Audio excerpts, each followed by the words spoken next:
Hello students, कैसे हैं आप सब स्टूडेंट्स। आज हम क्लास 7 चैप्टर 4 की सिंपल इक्वेशंस करेंगे। आज हम एक्सरसाइज 4.1 का क्वेश्चन नंबर 3 देखिए यहाँ पर। What is the question here? Here is the question, solve the following equations by trial and error method. First of all, understand the meaning of the question. What is the meaning? Meaning is you have to solve the equation. Solve means you have to find out the value of variable which is present in them. Here we have to find out the value of p, or in this part we have to find out the value of m. But by which method? Trial and error method. So what is trial and error method? You have to put value of p by your own side. Select p is equal to 1, p is equal to 2, 3 and so on. First of all, put the value of p. You will get some answer which is not equal to right side, or maybe which is equal to right side. First of all, put any value, do any error, then by this you get the right answer.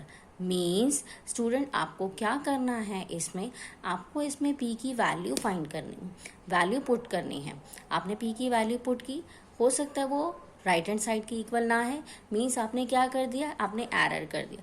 So trial मतलब try next value, हो सकता है फिर next value आपकी right hand side के equal आए, तो means आपने फिर एरर कर दिया। इसका मतलब फिर नेक्स्ट ट्राई करो, मीन्स आप इस तरह से वैल्यू ट्राई कर करके, एरर कर करके अपने करेक्ट आंसर पर पहुंचो। So this method is try and error method. Trial मतलब ट्राई करो, ट्रायल करने से हो सकता है आपकी एरर आएगी, और हो सकता है इस तरह से आप एरर करते करते राइट आंसर पर पहुंच जाओगे। So this is called error and trial method. First of all we put p is equal to 1। First try करते हैं, फर्स्ट ट्रायल करते हैं। फर्स्ट ट्रायल क्या हमारा, p is equal to 1। Here I put b is equal to 1। बाकी rest of the question को हम as it is note down करेंगे। ओके जब दो नंबर्स के बीच में कोई साइन नहीं होता तो हम उसे मल्टीप्लाई कंसिडर करते हैं। राइट स्टूडेंट्स, यहाँ पर आपका लेफ्ट साइड में 7 आएगा एंड राइट साइड पे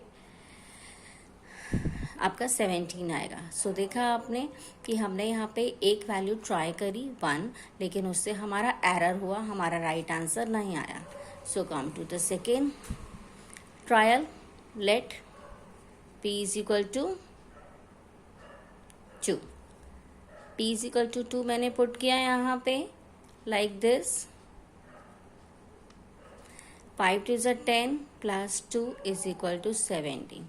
So here dear it is 12 but it is not equal to 17. Again it's a error. Now put the third value 5, हमने यहाँ पे 3 पुट किया, और देखो यहाँ पर आएगा आपका 15 प्लस 2। आप देख रहे हो यहाँ पे 17 is equal to 17। Yes, by this method सबसे पहले हमने एक वैल्यू पुट किया, एरर हो गया, फिर एरर हो गया, और इस तरह से हम करते करते करेक्ट आंसर पर पहुंच गए। तो हमारा p की वैल्यू 3 रखने से हम करेक्ट आंसर पर पहुंच गए। लेफ्ट साइड और राइट साइड इक्वल आ गया, तो हमारा यहाँ पर आंसर है 3। ओके स्टूडेंट्स, इसी तरह से हम नेक्स्ट पार्ट करेंगे। सबसे पहले हमने m को 1 पुट करना है। जब मैंने m को 1 पुट किया, बाकी क्वेश्चन को हमने as it is note down किया। तो 3 1 ज़ा 3 माइनस 14, हम यहाँ पे इन दोनों को माइनस करेंगे। जब हम माइनस करेंगे वी गॉट 11। लेकिन स्टूडेंट यहाँ पर हम इंटीजर्स फॉलो करेंगे। इंटीजर्स का रूल होता है कि जब हम दो नंबर को माइनस करते हैं तो साइन बड़े नंबर का आता है। बेटे 3 के साथ यहाँ पर पॉजिटिव साइन है और 14 के साथ यहाँ पर नेगेटिव साइन है, तो 14 बड़ा नंबर है इसलिए हम उसका साइन लेंगे।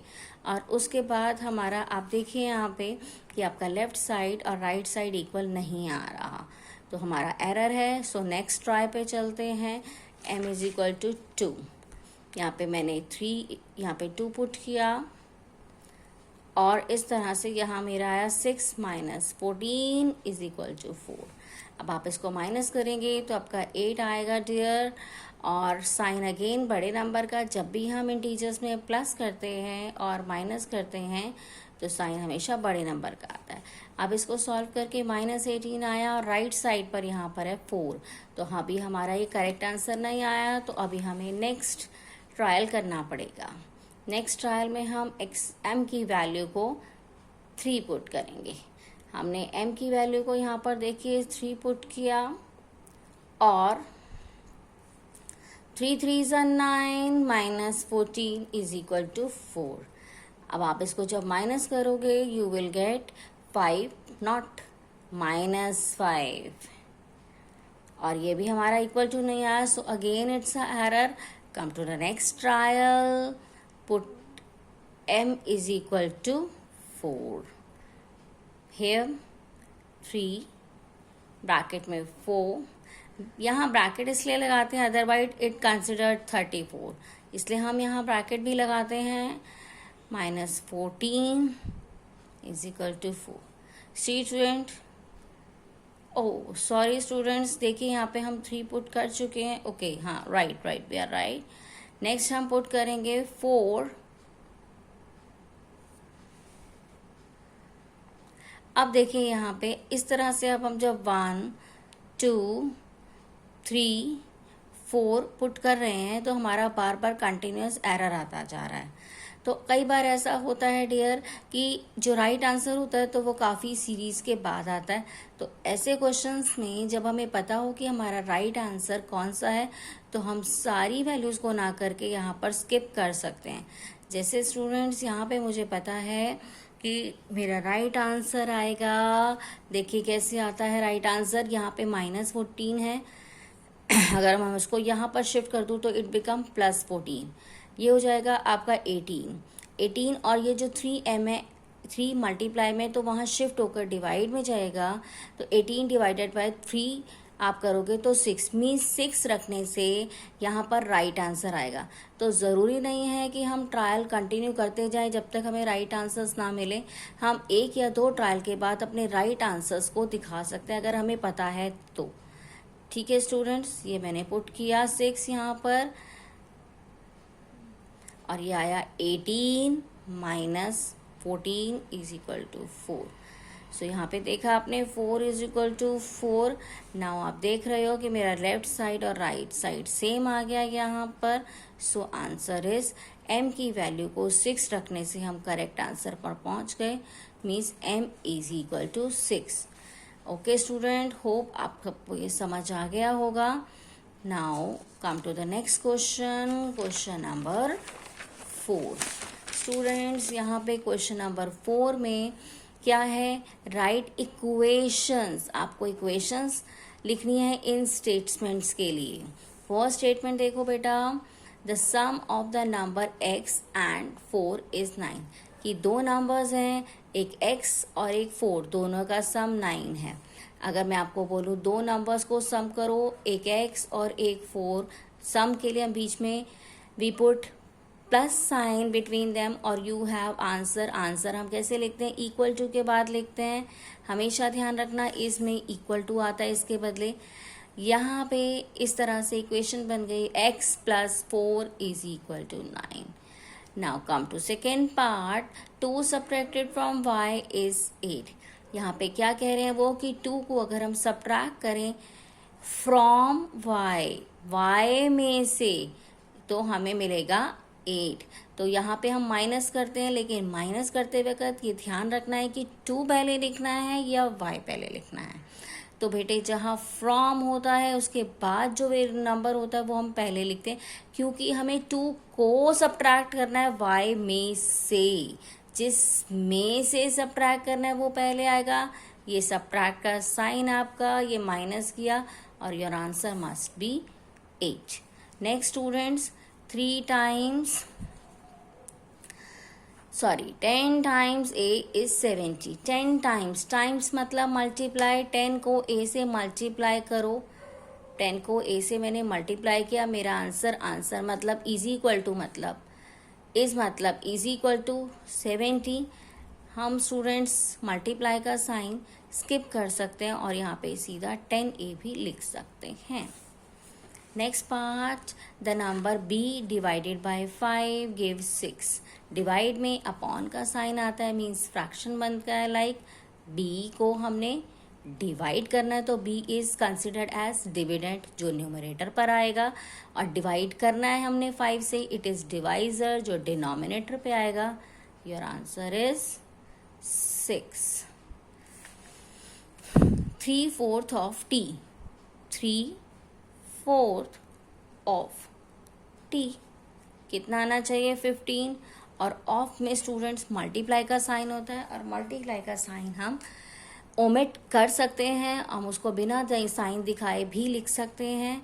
Like 3/4 t is equal to 15, क्योंकि जब नंबर्स और वेरिएबल के बीच में यहाँ पर कोई साइन नहीं होता तो अंडरस्टूड है कि वहाँ मल्टीप्लाई है। Now 7 times m plus 7, 7 times n मतलब m को 7 से मल्टीप्लाई कर दो, मीन्स 7 इंटू m, लेकिन इंटू का साइन आप नहीं दिखाओ, 7m, फिर उसमें 7 प्लस कर दो, ये मैंने कर दिया, and then you will got 77।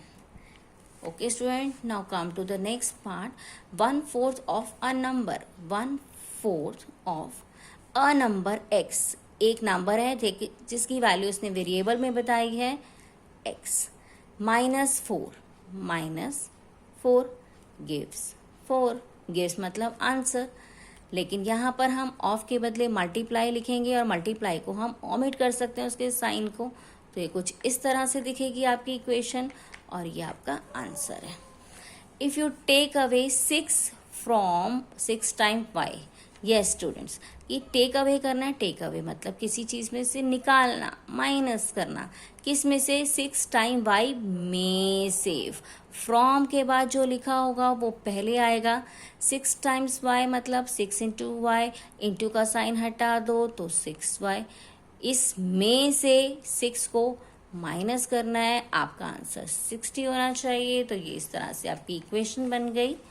और लास्ट पार्ट है इसका आपका, if you add 3 to 1/3 of z, 1/3 of z में 3 को ऐड कर दो।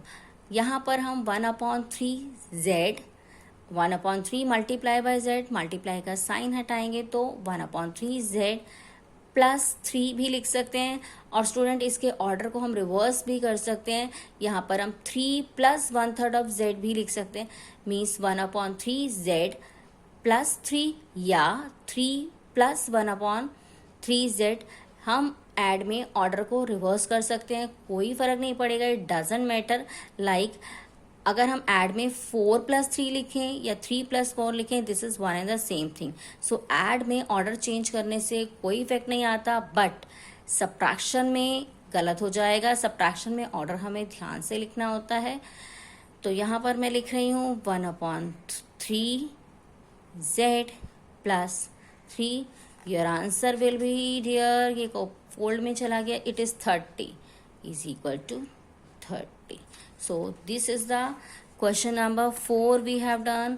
Today in this video we have done question number 3 and question number 4 of your NCERT book class 7 chapter 4 exercise 4.1. Hope all of you have understand very well.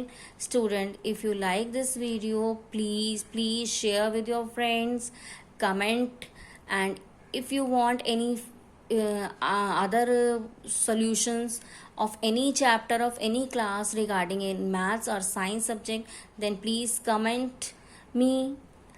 Or thank you. Bye bye dear. Bye bye friends.